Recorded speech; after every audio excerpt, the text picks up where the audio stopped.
Hate crimes are in the public eye right now, and theater has always been one way to combat these crimes. It can shine the spotlight on horrific events and let the audience experience for themselves what the victims went through. This weekend, State College of Florida Manatee, Sarasota opens its fall production, The Laramie Project, which is a story that is hard to tell. We welcome Amanda Schleichter, the director of the Laramie Project, and Kelsey Fisher, actor and students. Welcome, guys. Thank you. So you're doing the Laramie Project. What inspired you, Amanda, to do this play? Well, actually, so in the summer, we look at all the pieces that we can do. We read lots of plays, and the Laramie Project actually just sort of seemed to jump off the shelf. It was a piece that we're all very familiar with, but reading it this summer, for some reason, it affected me in a way it hadn't before. And I think it has to do with just, I feel like the country as a whole, there is a lot of tension, and there's a lot of polarity. And so when I spoke to my colleagues, Dean Anthony and Craig Smith, about this piece, we all felt that this was really important for our students to understand, because the incident that happened with Matthew Shepard was in 1998. So for many of them, they weren't even aware of this. 20 years ago. 20 years ago. Will you remind us of, for people that might not be familiar with the Laramie Project, remind us what it discusses. Absolutely. So in 1998, Matthew Shepard in Laramie, Wyoming, he was a young gay male, and he was taken by two men up to a buck fence on the outskirts of Laramie, tied to the fence, brutally beaten, and left to die. And within many days, he did in fact die. At that time, it became national news.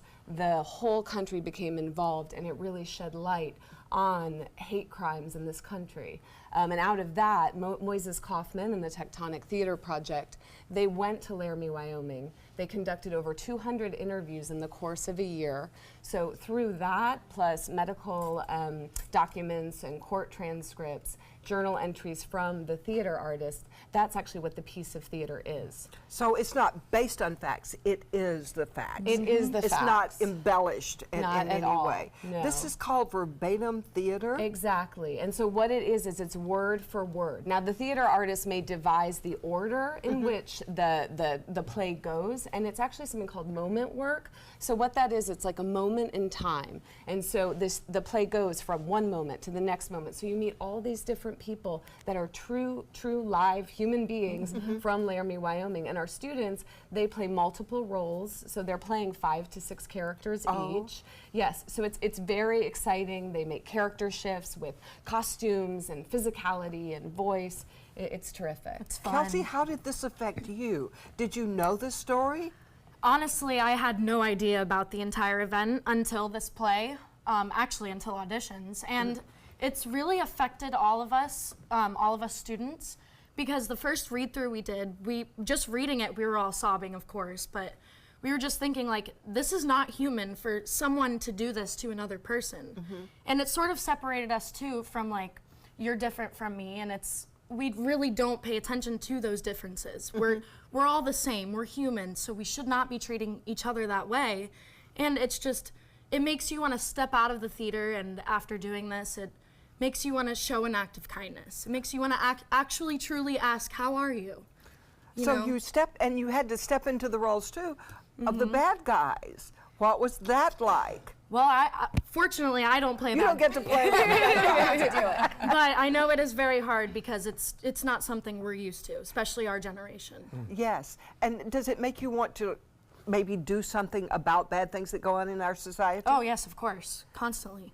And you know, out. I think theater can do something about this, where maybe other forms can't really take action. Yes. It's one of those things, and we talk about this as an ensemble, is we don't know who's going to be sitting in our audience. We don't know if there's a student that feels isolated and alone and bullied, and vice versa. We don't know if there's a student that maybe culturally or in the family is being raised to hate someone based on race, sexual orientation, ethnicity, religion. And so this play has the potential to shift that for them, and that's really our hope.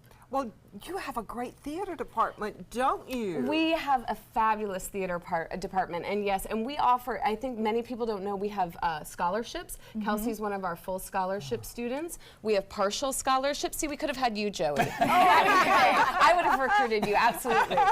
Work study programs, and we put on 4 shows, fabulous production value. Our students build our sets. There are stage managers. It's very hands-on, and then they move on to four-year universities to complete their 4-year degree. But it sounds like these students will not be moving on the same. They'll be moving on differently when they go forward. Absolutely. You've changed their lives, right? Oh yes, they've all changed our lives. Yeah, you see this show and it will. Oh, Thank you yes. guys so much. We hope you'll see it too. It's the Laramie Project and it's in the Studio Theater at State College of Florida, and it's going to be October 5th through the 14th. For tickets and information, go to scf.edu/theater.